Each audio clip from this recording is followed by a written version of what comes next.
గోపి గారు, జల్లూరు గోపి గారు గుర్తున్నాడా? గోపి గారి కుటుంబాన్ని మన మంత్రి బంగ్లాకి పిలిచి బెజవాడలో పంచాయతీ చేసి ఆ స్థలం లాక్కున్నాం. ఇట్లాంటి నా దగ్గర ఏం లేవు, మీ ఇష్టం. ఇప్పటికైనా నేను నిరూపించమని చెప్తున్నా. బినామీ యాక్ట్ ఉంది. కులరవీంద్ర గారు, నోటికెందుకు శుద్ధి పద్ధి లేని మీ నోటికెందుకు? సార్ మంత్రి గారు, బినామీ యాక్ట్ ఉంది, నా బినామీ వేసే మొత్తం లాగేసుకో, జైల్లో ఏ స్థలాలు లాక్కో. ఎంత పిచ్చ మాటలు ఇవన్నీ. మీరు లెక్క ఏది అడిగినా మీరు లెక్కలు చెప్పరు, సమాధానం చెప్పరు. మీరు ఒక న్యూస్ ఛానల్ నడుపుతున్నారు, 6 న్యూస్ ఛానల్స్ నడుపుతున్నారు. 6 ఛానల్స్ విజయవాడ కేంద్రంగా పెట్టి మీరు 6 న్యూస్ ఛానల్స్ నడుపుతున్నారు. నెల 85 లక్షలు ఖర్చు పెడుతున్నారు మీరు. నెలకి 85 లక్షలు ఖర్చు పెడుతున్నారు మీరు.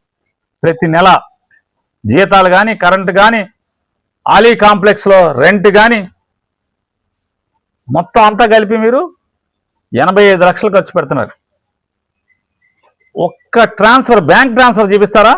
1 లక్షకి నెల 85 లక్షలు. ఎక్కడేసారు డబ్బులు? ఎవరేసారు డబ్బులు?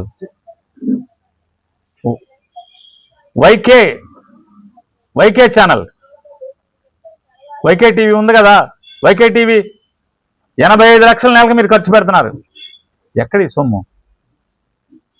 ఒక్క వైట్ ట్రాన్సాక్షన్, శాలరీస్కి కానీ, రెంట్లకు కానీ, ఇటన్నిటికి కానీ ఏం లేవు కదా.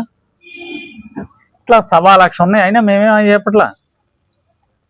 ఏటికి మీరు సమాధానం చెప్పరు. చెప్పారు. పిచ్చ వాగుడు, అసభ్యకరంగా, అసహ్యంగా మాట్లాడటం, విషం జిమ్మటం.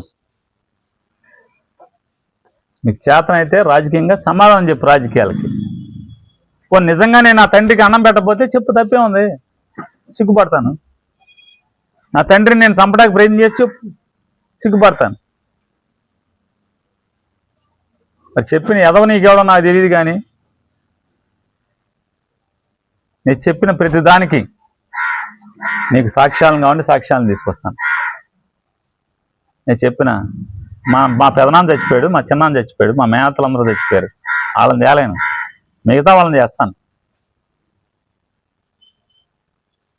మా బంధువులే ఉన్నారు మిగతా వాళ్ళు, వీటన్నిటికీ సాక్షులుగా తీసుకొస్తాను వాళ్ళందరినీ.